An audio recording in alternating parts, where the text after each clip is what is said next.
So I've got a few more comps coming up on this first leg of my European tour. So I've got a competition called Dresden on Sunday, which is just in Germany.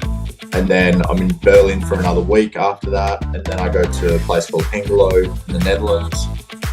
And then I'll go to Stockholm for a week, where the Diamond League will be at the end of that week. And I go from Stockholm to a place called Turku in Finland, which we compete 2 days after Stockholm. And then I'll go from Turku to a place called Ufi, which is in Estonia. And then from there I'll go home. And then I'll be home for like 3 weeks, 3 to 4 weeks. I'll fly in and out of London, Diamond League, back for another 3 weeks, Brussels Diamond League, and Diamond League final after those 3 weeks at home, back in Brisbane for 2 weeks, and then fly into Tokyo for World Championships. So a lot of travel, a lot of competitions, a lot of good comps coming up. So just trying to get rest and recovered, so I'm throwing well at them. So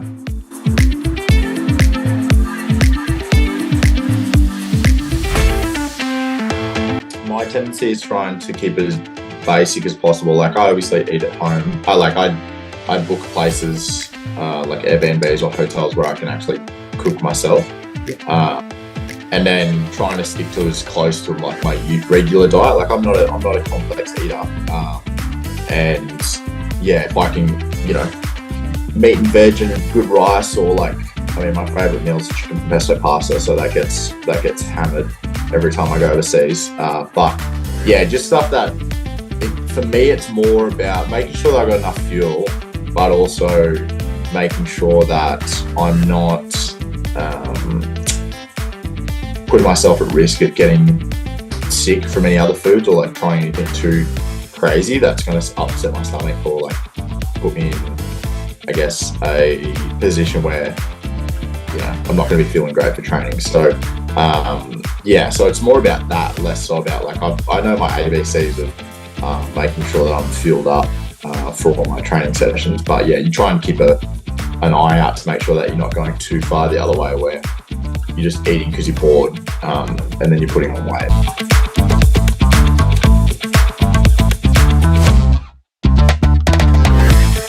I think for athletics overall, there's obviously a plethora of talent, so it's hard to like narrow it down.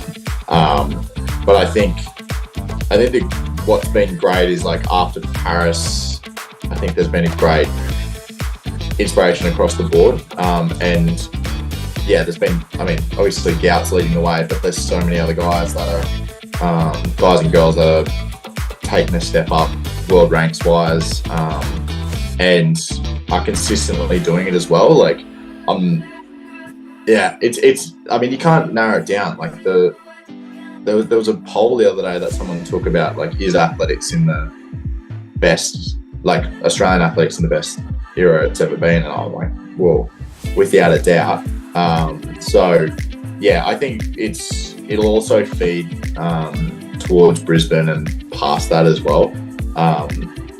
Just being able to look at Diamond Leagues and see athletes consistently top 3 winning, and being able to do it off the plane as well. Like, people have been, that's the other key thing, is we've obviously got to travel a long way, and people go, oh, well, like, jet lag and stuff. It's like, just do it anyway. Like, just throw far, or, run fast anyway. So it's nice to see everyone's doing really well, and there's always an event where someone's doing well and got their name in there. So it's a pretty nice place to be for the sport.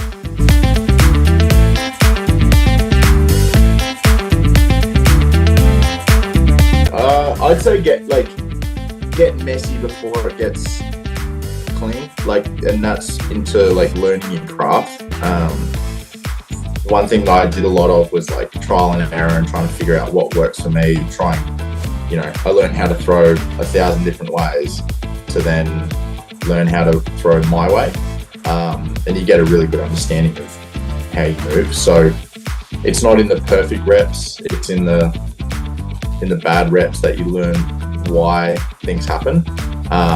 So yeah, just being okay with not throwing perfect. It doesn't have to be perfect straight away, and it's a long, grueling challenge of how to make it as perfect as you can.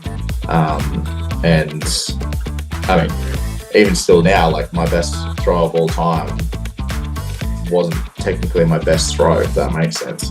It was just fortunate to fly better. So yeah, it's a grueling process of trying to learn how to move. And if you get stuck on, oh well, it's not perfect now, probably never will be. But it's not about being perfect, it's about being proficient at your event and throwing far. Whether it looks good or bad, if it goes far, it doesn't matter.